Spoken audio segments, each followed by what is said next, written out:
I'm here today with Janet Sarjeant. Janet just released a book called Deep Calls Unto Deep that is about the intersecting lives of Frederick Buechner, Tony Abbott, and Louis Patrick. So how amazing is that?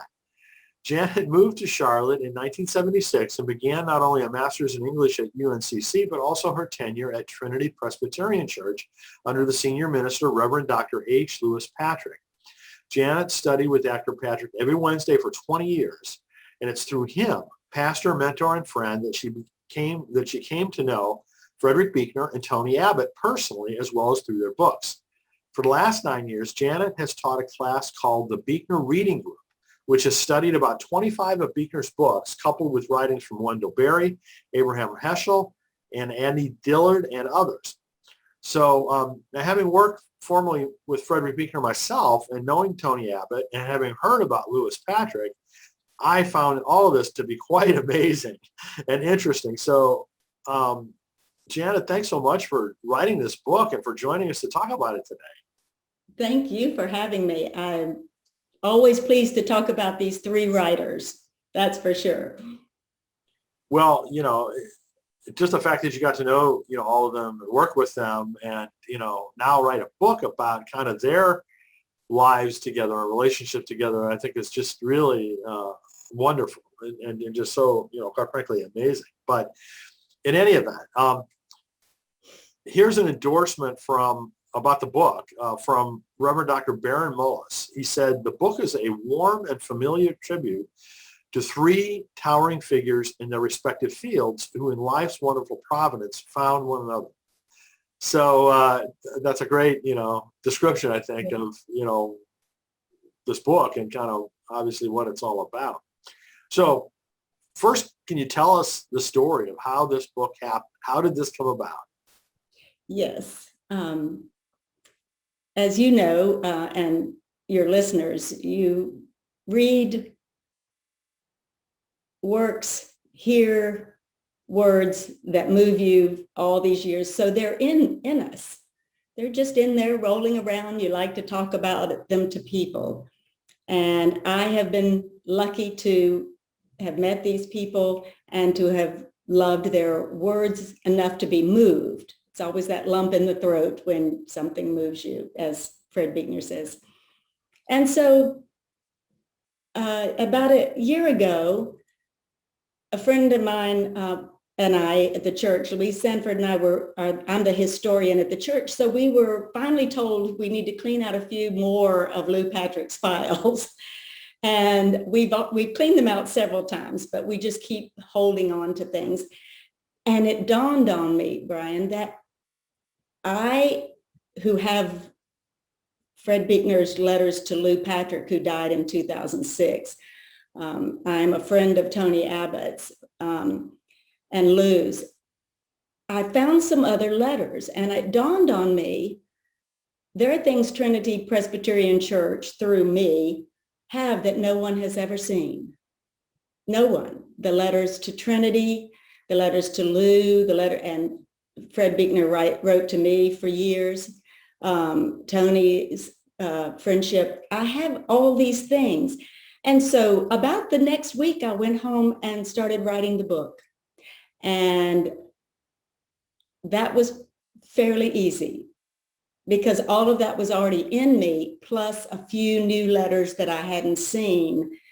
And so that's how it came about. Wow. Well, I mean, what a labor of love, first of all, but that had to take a while, though, to assemble all of that.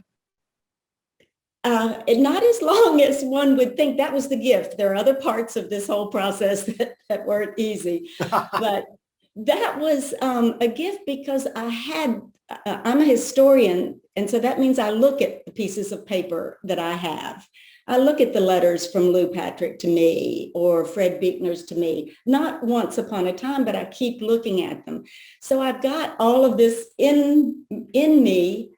And so it was nice to I'm an English teacher at the community college, so it's nice to just get it all out on the page. That was not that hard. And of course, the form was fairly easy. 3 writers start with one and then work the threads in. So really what I did, Grant, was connect the dots. That's what I did. So I was a connector of the dots. Did you ever dream that you'd publish a book like this? Oh, never. I mean, I'm an essay writer mostly. So this is, I do sermons. I do write sermons. I don't call them that. I call them essays since I'm not ordained. But I do that all the time. But I always said, no, I'll never write a book. I can't do dialogue very well. But writing this was like the work I was meant to do. I never thought that someone would say yes. And I will say that Baron Mullis, Dr. Mullis was the one who said, send it to him. And he read it and said, Janet, you were done writing before I was done reading. You should send it out immediately, right now. And so he sent me a link to Parsons Porch, and I clicked without thinking much. I just did it. And who would have thought that I would be accepted? Not I. So that's how the book got published? Yes. Yes. So what did that process look like to actually take it into publishing? The writing was easier than everything that came after, because I was in uncharted waters. So I had never done anything like this. But I was used to editing my own work, and Parsons Porch, in their contract, I do the editing. I send it, they correct it, so the galleys go back and forth. But it was all up to me. And actually, this is supposed to be funny because I'm an English teacher. I was sort of wondering if I had to do a works cited page because it seemed almost like a long sermon. And I said, maybe I don't have to do the works cited page if I signal every usage of Fred's and Tony's work. But no, I had to do the works cited. So all of that was kind of hard. I also have a friend who's a lawyer, another lawyer, and he does podcasts. And he said, Janet, you're using real people. You must get their permission. So I had to go through all the families, the 3 families, and ask for their blessing. Sure. I mean, I imagine that just took time too, but I'm glad that the Fred Buechner. Yes, the Fred Buechner one particularly, but Judy Buechner is the one I've been dealing with, and she was completely supportive. Good. That's wonderful to hear. Yes. So why did you choose the particular outline or format of the book that you did? Well, I knew that people know Fred Buechner very well, and Tony Abbott, particularly regionally, but more is known. Lou Patrick, not as much. So I knew I wanted to do a little biography. And so when I started with Lou, I know him so well, and I wanted him to be known with his relationship. So having each man biographical information and then their works, I knew they were related. There were so many common ideas because I knew them so well. The Wizard of Oz, the Princeton connection, the depth of their theology and the kind of theology. So I had so many of those. It's just that they kept coming. They just kept coming. More patterns. I knew about Fred Buechner's apple tree and the clack-clack of the apple branches. But Lou Patrick's Comfort Me with Apples, a beautiful sermon that I closed the book with. Tony Abbott using the branches of the apple tree over the cemetery gravestones.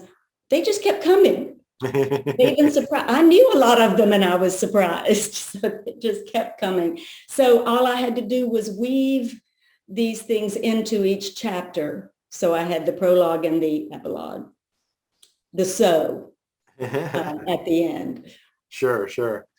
So what kind of surprises or fears or joys did you encounter along the way? Funny ones.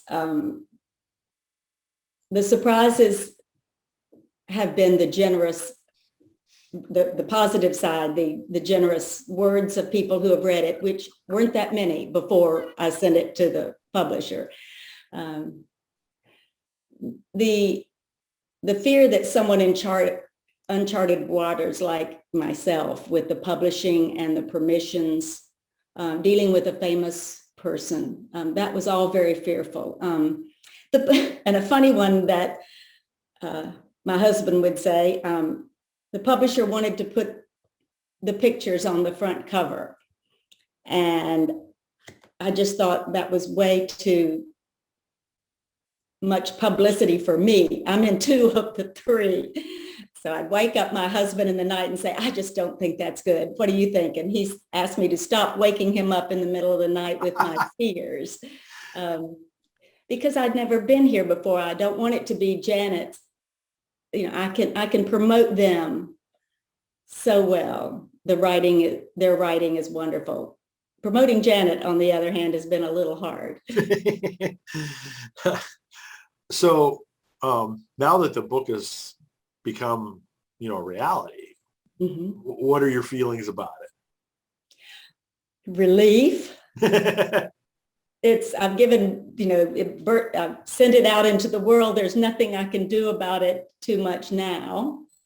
I don't know if you probably have, you're nodding, so I know you know this feeling. That's a little scary because someone could maybe react in a way that's hard, but mostly relief, because now I can talk about the writers, because their writing means so much to the world. And that's why I wrote it, is I thought maybe the world could still use more words that are uplifting like theirs. Yes, absolutely. Absolutely. What have been some of the responses you've received to people that have seen it so far? Oh, overwhelming to me. Surprising that way, because I don't know what I had, didn't know what I had, but the overwhelming surprise, starting with Barron. Judy Buechner said a wonderful thing in her letter to me, that it wasn't just Fred's life, it was her life. She came to Charlotte with him. She went to dinner with us that night, and she loved the Laughing Club that Elizabeth Patrick and Goldie Stribling and I had, that she loves to hear tales about that. So I included that at the beginning of Fred Buechner's chapter. And she said, that's my story too. And she liked that. Other people have talked about being in the deep in sadness and darkness. And they liked that they made them remember Fred Buechner's words, Lou Patrick's words, and Tony Abbott's words about how to find solace in that darkness. So it's been so gratifying. I can't even put it into words how gratifying it has been. I mean, doing the whole process had to be kind of emotional for you. It would be for me, I think, if I was doing that. It was. I'm particularly during Tony's. Lou died in 2006, and that was a harrowing experience to give him up. Tony's coming right at the end. I'm not sure he ever read his chapter. It was printed, and he had it. So there were lots of tears.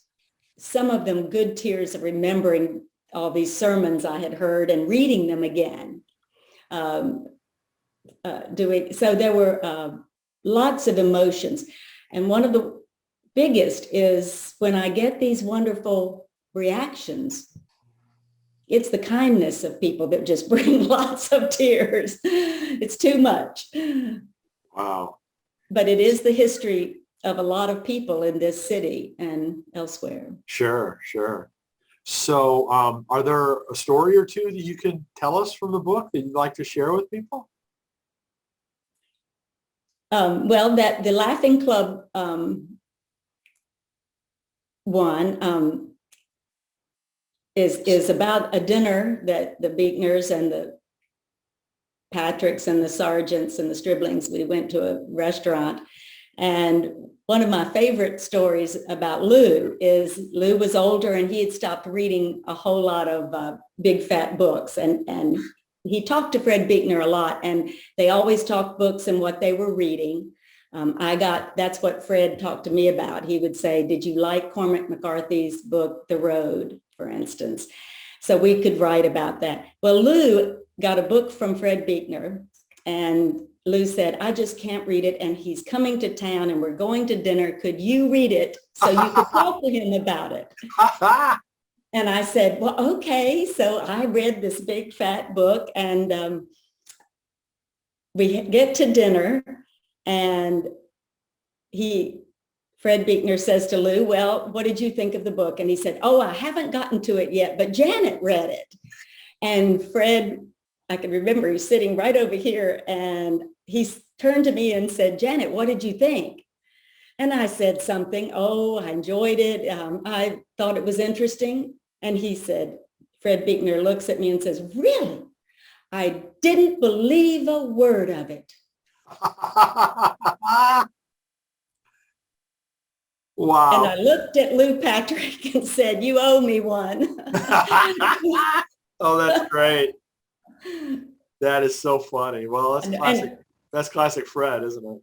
Oh, yes. And you can hear his voice. I didn't believe a word of it. Oh, my goodness. So, and I also will tell you that one other thing about Lou is famous, and people will recognize that he drove around town with Fred Buechner in the car with him, with this halo of smoke from his cigar, going around corners too fast with a broken seat. He was a big man, and his front seat was broken. We all took our lives in our hands when we went with Lou in the car, and he was taking Fred Buechner to drive around PTL, the evangelistic program south of Charlotte. Oh. That was Tammy Baker. Okay. That was one of his favorite things to do. So we all got in the car and drove at risk all around at top speed. And Fred loved that. Oh, my goodness. Well, I can just tell this book has got to be full of great stories like that. So I so appreciate you pulling all it together and sharing it with the rest of the world. Well, and I'm the one who's honored to be here to point out these writers at any time. And to be, about words. Fred Buechner's own writing just said there's something about words, that lasts because in the end they are incarnate words. And the fact that there are some of theirs that I've even gotten to record with them is good for the world. They will last and last because these men wrote of things that are incarnate. Absolutely. Absolutely. So I'm sure there had to be some materials that you had that didn't make it into the book. Is there a potential opportunity for a follow-on? Well, there is a lot of material. Someone asked me that just the other day. I've barely been able to breathe since this one was published in June. There is a lot of material, but I don't know. At this point, I don't know. I'm writing some sort of fiction right now. Oh, good. Good for you. Good for you. So where can people go to learn about this and buy the book? Because I'm new to this, I'm beginning to do some book talks, and it is on Amazon. It's also at Parsons Porch, but Amazon, of course, being the big guy.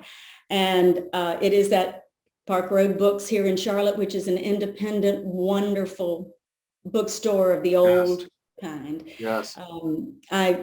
It will be in Davidson near Tony Abbott's hometown in November. I hope to have more there. So I hope to just talk about it, not about me so much. You've been so kind. Doing this for me is a little bit blushing, I'm sure, for me to talk about me, but I can talk about the men all day long and their writings. So I hope to do a lot of that. I've had 2 book talks so far, another one at my church this week. So it's out there. It pops up on Amazon even. And I hope people recognize Lou Patrick, learn more about his writing. And Judy Buechner said she knew Tony Abbott because she had been in his home and he had been to Vermont. But she said, you have introduced me to his work and I need to read more of it. Excellent. Excellent. Yes. Well, how wonderful. Well, Janet, thank you so much for doing this. It's just such a outstanding and surprising event, for this book to happen. And I'm sure there are going to be a lot of people that are very grateful for you doing this. I'm very grateful in many ways, and one has been this morning with you. I'm grateful for that. Nice to see you. Absolutely my pleasure, Janet. And, I hope the rest of the book launch goes well. I hope a lot of people find out about it, purchase it. And I really hope that at some point in time you get around to a follow-up book. I think that will be exciting as well.